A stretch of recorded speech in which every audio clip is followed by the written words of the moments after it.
बॉम्बे जाऊंगा मैं। बॉम्बे चला गया, आईआईटी कर ली। आईआईटी के बाद में कैंपस के अंदर उसके आते थे वो, ये कंपनियां आती थी जॉब। तो मैं उसको कहने लगा, मगर भाई ये कंपनी वाले तो बक्कल फोड़ते हैं, 2 लाख का काम करेगा जब 1 लाख रुपए देंगे और पढ़ ले। फिर उसने मास्टर ऑफ डिजाइनिंग करी। उस दौरान फोटोग्राफी का भी उसने काफ़ी चाव था, साथ साथ फोटोग्राफी का भी उसने मामला जोड़ा, वो भी उसकी अच्छी प्रोग्रेस मिली। और उसके बाद में उसने 6 महीना के लगभग दिल्ली एक कंपनी के अंदर सर्विस भी करी।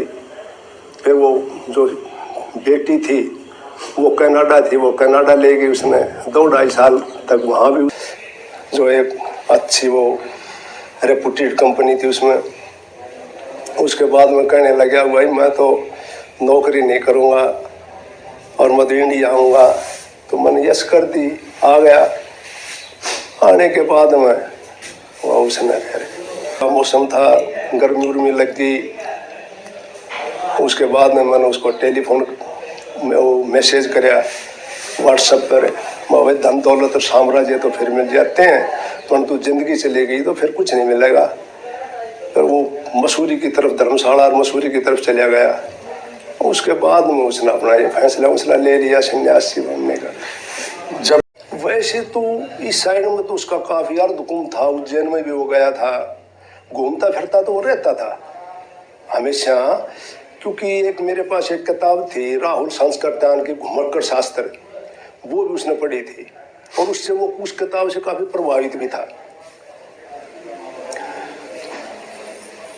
और फिर यहाँ सर्दियों के मौसम में तो वो उत्तरी भारत में शिमला मसूरी साइड में चला जाया करता।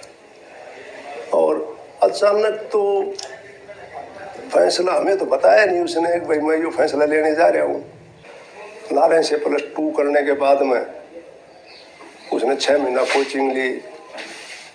नारायण जो आईआईटी के पास है वहाँ उसकी रैंकिंग उस टाइम बहुत ठीक थी, 600-700 के बीच में थी मेरी समझ में तो। और उसके बाद में एडमिशन हो गया तो वो कहने लगा कि फर्स्ट जो चॉइस है मैं उस आईआईटी के अंदर जाऊंगा।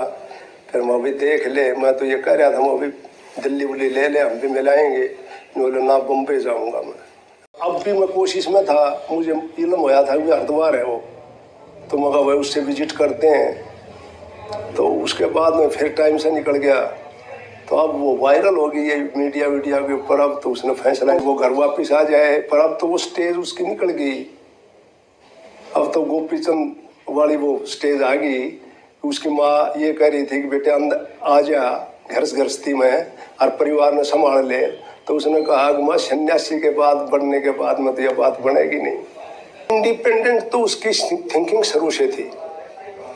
अब भाई अब भी मैंने एक वीडियो देखी थी, उसमें भी उसने ये कह रखा था कि भाई मैं ना गुरु बनाऊंगा ना चेला बनाऊंगा, मैं अपने हिसाब से जिंदगी जीऊंगा।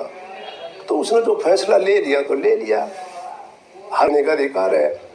तो प्रेशर तो उसके ऊपर मैं डाल ही नहीं सकता, क्योंकि आईआईटी कर रखी थी, 34 साल की उम्र हो गई, तो उसको प्रेशराइज करके तो आप कोई चीज़ बना नहीं सकते। आप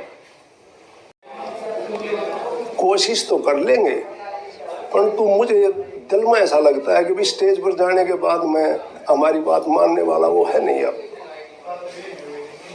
ना तो मैं अब भी ट्राई हूँ, परंतु मैंने वो बिटिया से, अमेरिका है वो, आजकल उससे बात करी थी तो वो कहने लगी पापा अब तो उसके मीडिया और चारों तरफ मतलब ये है कि उससे लोग मिलने के लिए इतने हैं, और आपको ये मालूम इल्म हो जाएगा कि भाई उसके फादर भी आए हुए होंगे, तो उन्हें पता नहीं आपके पीछे पड़ जाएंगे और समस्या बन जाएगी आपको, और उससे मिलने भी नहीं देगा कोई। कोशिश में था।